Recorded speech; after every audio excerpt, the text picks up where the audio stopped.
माँ, मुझे कुछ महीने के लिए विदेश जाना पड़ रहा है। तेरे रहने का इंतज़ाम मैंने करा दिया है। तकरीबन 32 साल के अविवाहित डॉक्टर सुदीप ने देर रात घर में घुसते ही कहा, बेटा तेरा विदेश जाना ज़रूरी है क्या? माँ की आवाज़ में चिंता और घबराहट झलक रही थी। माँ, मुझे इंग्लैंड जाकर कुछ रिसर्च करनी है। वैसे भी कुछ महीनों की तो बात है, सुदीप ने कहा। जैसी तेरी इच्छा, मरी सी आवाज़ में माँ बोली और छोड़ आया सुदीप अपनी माँ प्रभा देवी को पड़ोस वाले शहर में एक स्थित वृद्धाश्रम में। वृद्धाश्रम में आने पर शुरू में हर बुजुर्ग के चेहरे पर जिंदगी के प्रति हताशा और निराशा साफ झलकती थी, पर प्रभा देवी के चेहरे पर वृद्धाश्रम में आने के बावजूद कोई शिकन तक न थी। एक दिन आश्रम में बैठे कुछ बुजुर्ग आपस में बात कर रहे थे। उनमें 2-3 महिलाएं भी थीं। उनमें से एक ने कहा, डॉक्टर का कोई सगा संबंधी नहीं था जो अपनी माँ को यहाँ छोड़ गया। तो वहाँ बैठी एक महिला बोली, प्रभा देवी के पति की मौत जवानी में ही हो गई थी।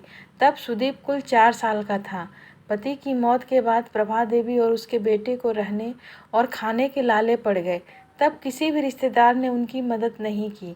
प्रभा देवी ने लोगों के कपड़े सिल कर अपने बेटे को पढ़ाया। बेटा भी पढ़ने में बहुत तेज था, तभी वो डॉक्टर बन सका। वृद्धाश्रम में करीब 6 महीने गुजर जाने के बाद एक दिन प्रभा देवी ने आश्रम के संचालक रामकिशन शर्मा जी के ऑफिस के फ़ोन से अपने बेटे के मोबाइल नंबर पर फ़ोन किया और कहा, सुदीप तुम हिंदुस्तान आ गए हो या अभी इंग्लैंड में ही हो? माँ, अभी तो मैं इंग्लैंड में ही हूँ, सुदीप का जवाब था। 3-3 4-4 महीने के अंतराल पर प्रभा देवी सुदीप को फ़ोन करती, उसका एक ही जवाब होता, मैं अभी वहीं हूँ, जैसे कि अपने देश आऊँगा तुझे बता दूँगा। इस तरह तकरीबन 2 साल गुजर गए। अब तो वृद्धाश्रम के लोग भी कहने लगे कि देखो कैसा चालाक बेटा निकला, कितने धोखे से अपनी माँ को यहाँ छोड़ गया। आश्रम के ही किसी बुजुर्ग ने कहा, मुझे तो लगता नहीं कि डॉक्टर विदेश गया होगा, वो तो बुढ़िया से छुटकारा पाना चाह रहा था। तब किसी और बुजुर्ग ने कहा, मगर वो तो शादीशुदा भी नहीं था। अरे होगी कोई उसकी गर्लफ्रेंड जिसने कहा होगा पहले माँ के रहने का अलग इंतजाम करो, तभी मैं तुमसे शादी करूँगी। 2 साल आश्रम में रहने के बाद अब प्रभा देवी को भी अपनी नियति का पता चल गया। बेटे का गम उसे अंदर ही अंदर खाने लगा। वो बुरी तरह से टूट गई। 3 साल आश्रम में और रहने के बाद एक दिन प्रभा देवी की मौत हो गई। उसकी मौत पर आश्रम के लोगों ने आश्रम के संचालक शर्मा जी से कहा, इसकी मौत की खबर इसके बेटे को तो दे दो। हमें तो लगता नहीं कि वो विदेश में होगा, वो यहीं होगा अपने देश में।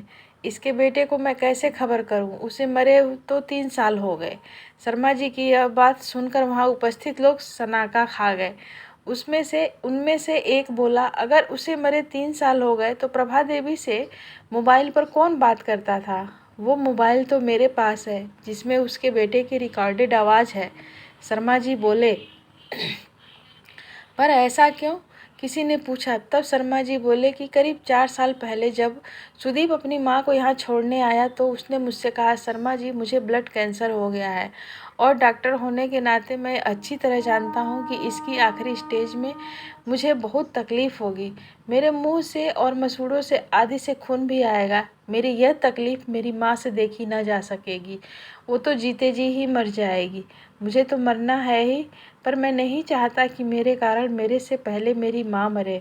मेरे मरने के बाद 2 कमरे का छोटा सा फ्लैट और जो भी घर का सामान आदि है वो मैं आश्रम में दान कर दूँगा।